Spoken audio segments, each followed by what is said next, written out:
Tomato দিয়েই তো খাট্টা রান্না করা হয়, সেই খাট্টাই আজকে রান্না করলাম। অনেক দিন আগের একটা গল্প মনে পড়ে গেল। গল্পটা ছিল এরকম: মেয়েকে দেখতে এসেছে বরপক্ষ।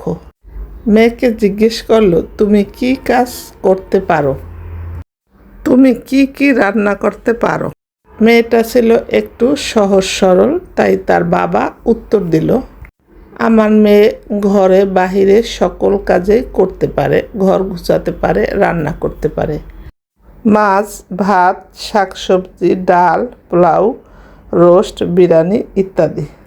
এবার সহজ সরল মেয়েটি বাবাকে বলল, বাবা আমি যে খাট্টা রান্না করতে পারি সেটা বললে না? গল্পের মেয়েটি সেই খাট্টা রান্না করেছিলাম আজকে আমি। সবার বাসায় টমেটো আছে, তাই একবার হলো রান্না করে দেখুন, খুব মজা।